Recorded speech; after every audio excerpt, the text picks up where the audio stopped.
जय श्री कृष्ण। राधे कृष्ण। ओम नमो भगवते वासुदेव।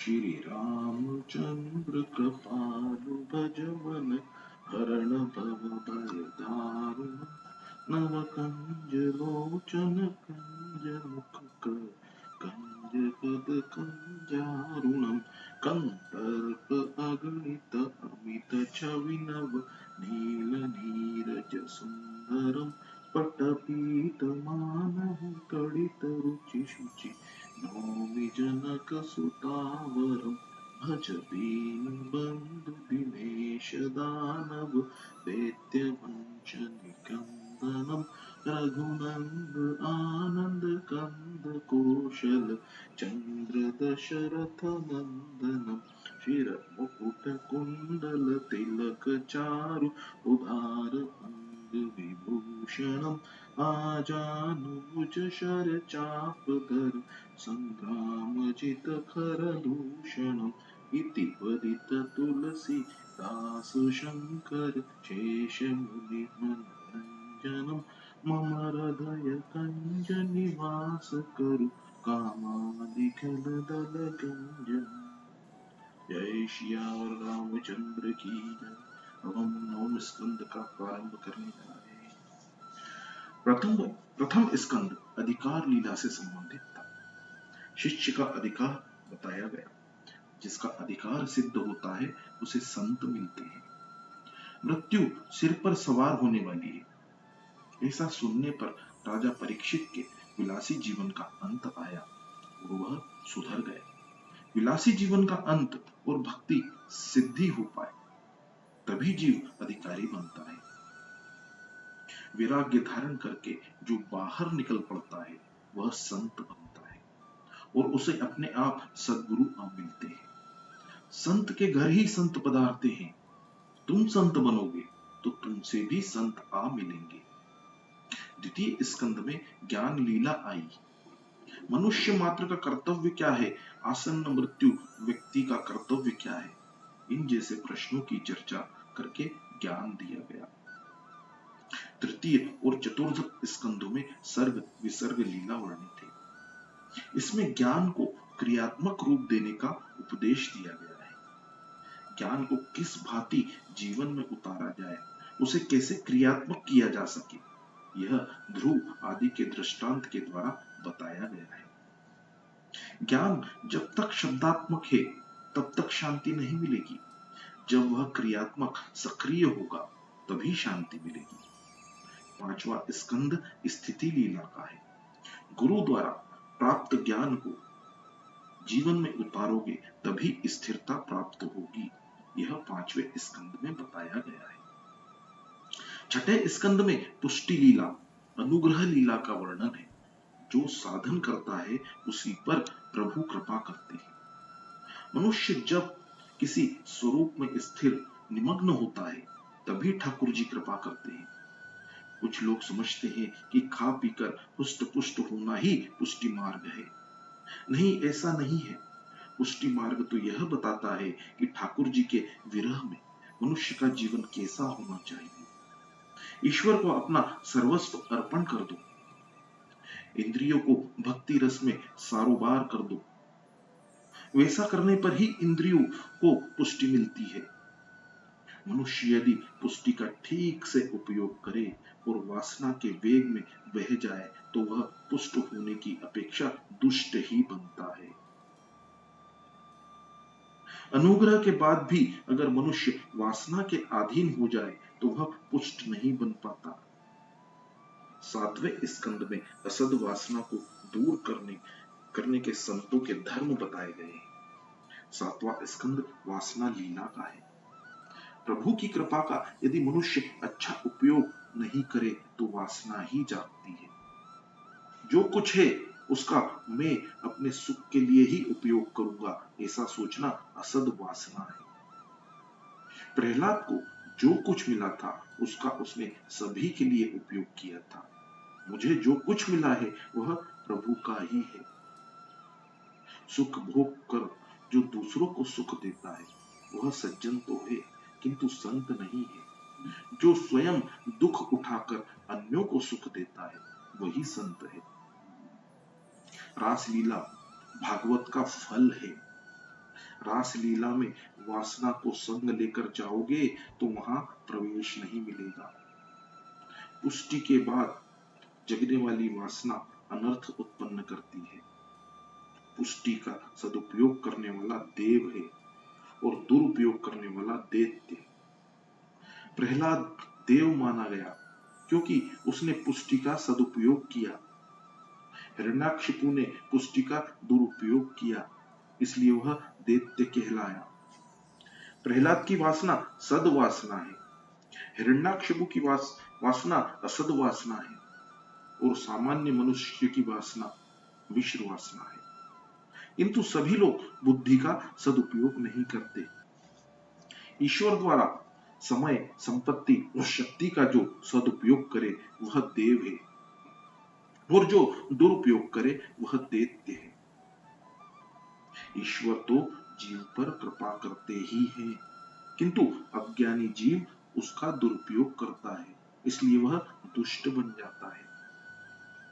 7वें स्कंद में बताई गई वासना का 4 उपायों से तो नाश हो सकता है। पहला, आपत्ति में, दुख में हरि का, भगवान का स्मरण, दृष्टांत है गजेंद्र।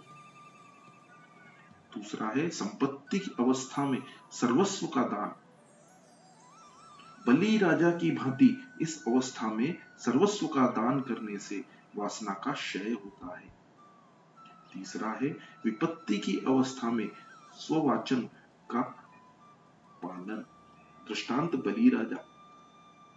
चौथा है सभी अवस्था में भगवत शरणागति, दृष्टांत सत्यव्रत। सत्यव्रत भगवान मत्स्य नारायण की शरण में आ गया था। वासना को नष्ट करने के ये 4 उपाय हमने देखे। वासना को यदि प्रभु के मार्ग की ओर मोड़ दिया जाए तो वह वासना ही भक्ति बन जाती है। रासलीला में हमें प्रभु से मिलना तो है, किंतु वासना का आवरण जब तक बीच में है तब तक मिलन में आनंद नहीं आ सकता। वासना का विनाश करके निर्वासन होकर रासलीला में जाना है। वासना का क्षय होने के बाद रासलीला में ईश्वर और जीव का मिलन होता है। संयम और सदाचार का आसरा लोगे तभी रासलीला में स्थान मिलेगा।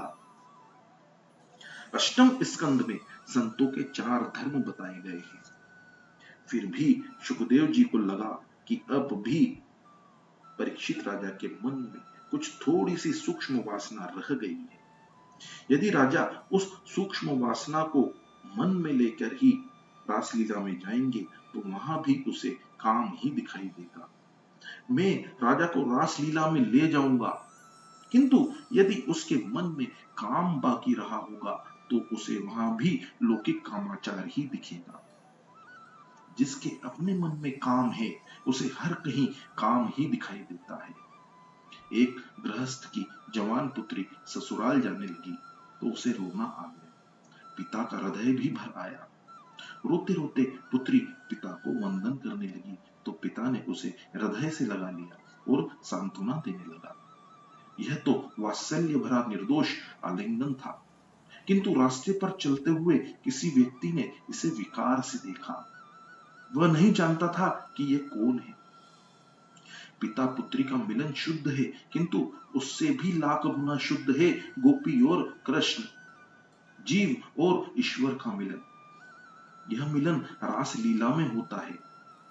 रासलीला में काम बिल्कुल नहीं है। सुखदेव जी के दर्शन मात्र से अप्सराओं के काम का नाश हुआ था। जो अतिशय निष्कामी है वह काम की कथा कैसे कह पाएगा? सुखदेव जी निष्कामी है। जिनके दर्शन मात्र से अन्य लोगों के मन में बसे हुए काम का नाश हो जाता है, वैसे महात्मा यह कथा कर रहे हैं। जिस प्रकार सूर्य के निकट अंधकार नहीं जा सकता है, वैसे ही काम कृष्ण के निकट नहीं जा पाता है। बुद्धि में काम होगा तो कृष्ण के दर्शन नहीं होंगे। बुद्धि में जब तक वासना रूपी विष कायम है तब तक ईश्वर रूपी रस जम नहीं पाएगा।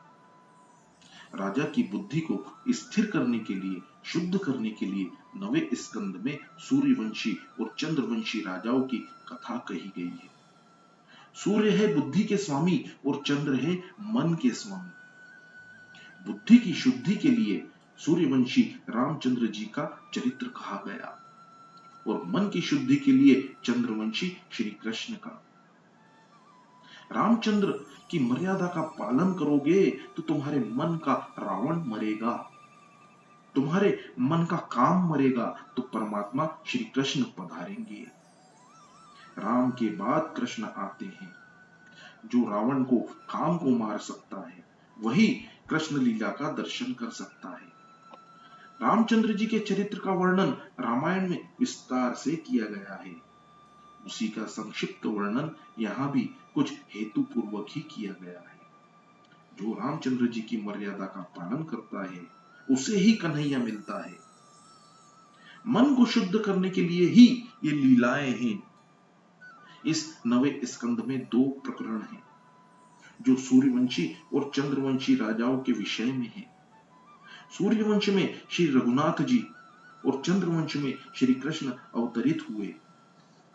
सप्तम स्कंद में वासना की कथा थी। उस वासना का नाश करने के लिए अष्टम स्कंद में 4 उपाय बताए गए। संतों के इन 4 धर्मों को जीवन में उतारने से वासना का नाश हो सकता है। वासना को यदि विवेक पूर्वक प्रभु के मार्ग में मोड़ दिया जाए तो वह उपासना बन जाती है और मनुष्य को मुक्ति भी दिलाती है। वासना के विनाश के बाद नवम स्कंद में प्रवेश करना है। मन और बुद्धि की शुद्धि के लिए यह नवम स्कंद है। इंद्रियों में बसी हुई वासना स्थूल वासना है और मनोगत वासना सूक्ष्म है।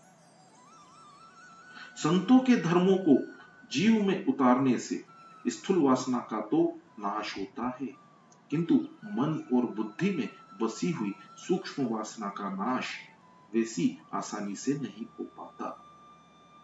मन के स्वामी है चंद्र और बुद्धि के स्वामी है सूर्य। सूर्य और चंद्र बुद्धि और मन के देव हैं। इन दोनों की आराधना करने पर बुद्धिगत वासना का क्षय होता है। वासना का पूर्णतः क्षय हुए बिना मोह का क्षय नहीं हो पाता और मोह के क्षय बिना मुक्ति नहीं मिल पाती। मन के सूक्ष्म मल का नाश होने पर ही मुक्ति मिलती है। ज्ञानी पुरुष बार बार सोचते हैं कि संसार में सच्चा सुख नहीं है। जब तक शरीर है तब तक सुख सुविधा की उपेक्षा तो रहती ही है, किंतु अंत में परिणाम तो दुखमय ही है। ऐसा मानकर ही वे भोग उपभोग करते हैं। सूर्य चंद्र की उपासना के बिना बुद्धिगत वासना का नाश नहीं हो पाता। मन में सूक्ष्म मल भी नहीं रह पाएगा तो मन मरेगा अर्थात श्री कृष्ण में मिल जाएगा। मन मरेगा तो मुक्ति मिलेगी।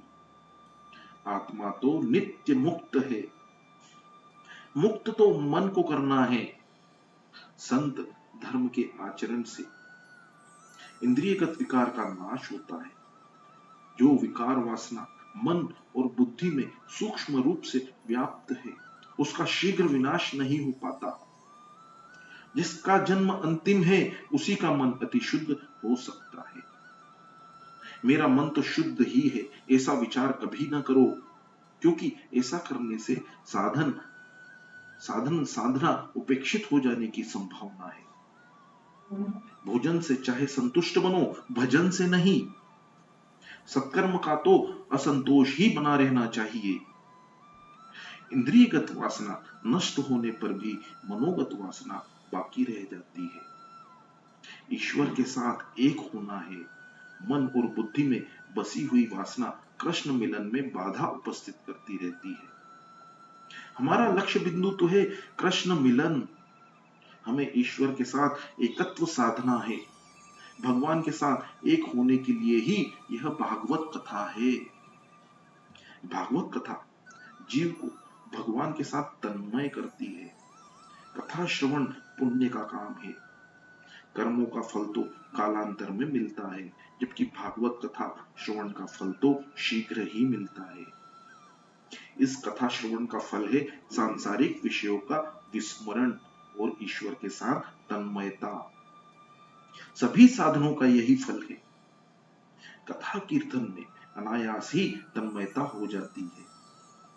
जगत को अनायास भूलकर ईश्वर के साथ तन्मय होना ही सभी साधनाओं का फल है। हमें जगत में रहना है, किंतु जगत को अपने मन में नहीं बसाना है। जिसके मन में संसार विषय आते ही नहीं है, उसके लिए मुक्ति सुलभ है।